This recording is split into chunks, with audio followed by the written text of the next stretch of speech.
मंच पे उपस्थित सभी मान्यवर नेतागण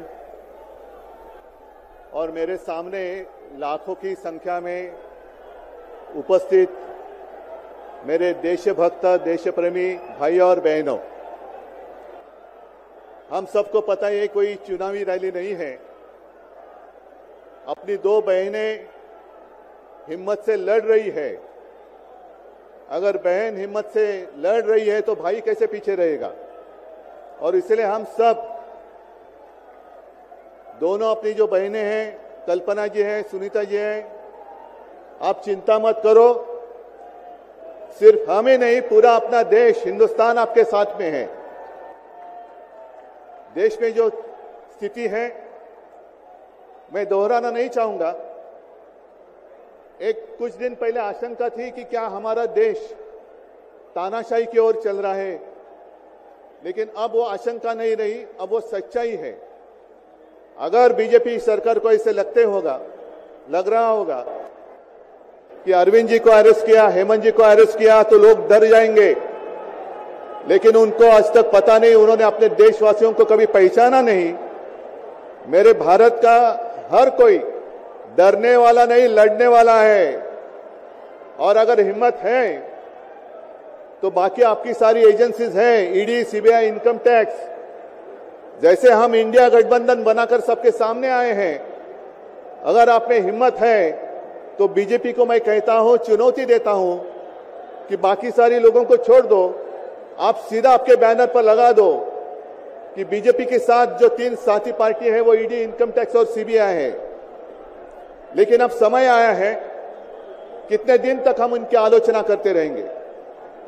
अब तो उनका सपना ऐसा है कि 400 पार। मैं पूरे देश को आह्वान करना चाहता हूं कि एक व्यक्ति और एक पार्टी की सरकार देश के लिए खतरनाक हो गई है और अब वो समय आया है कि एक पार्टी और एक व्यक्ति की सरकार नहीं चलेगी।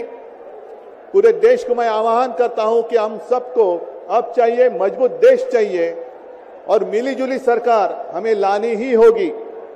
देश में जितने सारे प्रांत हैं, जितने सारे राज्य हैं, उनका सम्मान करने वाली सर्वतोमुखी सरकार अगर हम लाते हैं तो ही देश बच सकता है, नहीं तो फिर आपका सवाल है, आपका भविष्य आप किसके हाथ में देना चाहते हो। हम सारे आए हैं चुनाव के प्रचार के लिए नहीं आए हैं, हम प्रजातंत्र की रक्षा के लिए आए हैं। और कैसी सरकार है, अरविंद जी के ऊपर इल्जाम लगा दिया, डाल दिया जेल में, हेमंत जी के ऊपर इल्जाम लगा दिया, डाल दिया जेल में। ये कौन सा तरीका है। इनके पास जितने सारे लोग हैं, मैं आपके सामने आने से पहले कुछ पत्रकारों के साथ वार्तालाप कर रहा था और उन्होंने कहा कि उद्धव जी अब उन्होंने इनको साथ में ले लिया, उनको साथ में ले लिया। जिनके ऊपर भ्रष्टाचार के आरोप खुद भाजपा ने लगाए थे, उनको उन्होंने वॉशिंग मशीन में डालकर साफ सुथरा नहला धोला कर अपने मंच पर विराजित कर दिया। तो आप क्या विश्वास रख सकते हैं। जितने देश में भ्रष्ट लोग हैं, उन सारे लोगों को इकट्ठा लेकर बीजेपी देश को विकास के राह पर लेके जा सकता है। भ्रष्ट लोग देश का विकास कर सकते हैं। तो ये सारी उनकी जो बातें हैं, आज जो अपनी रैली है, किसी ने कहा कि बीजेपी ने इस रैली को ठगों का मेला कहा है। क्या आप सारे लोग ठग हैं। मेरे देश के वासी, मेरे देश प्रेमी लोग क्या ठग हैं। ये तो भ्रष्ट लोग हैं, भ्रष्टाचारी लोग हैं जो भाजपा में है, जुमलेबाज लोग हैं। और मैं ये भी जानता हूं, मुझे याद है कि कुछ दिन पहले उत्तर भारत के सारे किसान दिल्ली आना चाहते थे, नहीं आने दिया। उनके जो रास्ते थे उसमें खिले डाल दिए, उनके ऊपर टीयर गैस छोड़ा, लाठीचार्ज किया। तो मैं पूरे देश के किसानों को आह्वान करता हूं, आप अन्नदाता हो, अन्नदाता देवो भव हमारी संस्कृति है।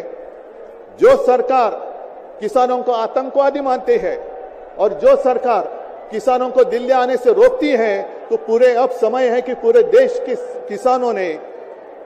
किसानों को आतंकवादी समझने वाली भाजपा सरकार को दिल्ली आने से रोकना होगा। जैसे आपकी राह, उन्होंने आपके रास्ते दिल्ली आने से रोकी थी, वैसे अब किसानों ने बीजेपी को दिल्ली आने से रोकना ही होगा। और एक नारा जो मैंने मुंबई में दिया था, वो जो कहते हैं कि आपकी बार 400 पार।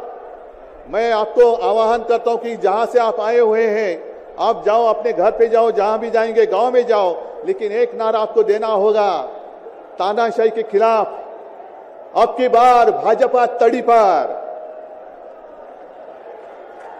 अब की बार भाजपा तड़ी पार।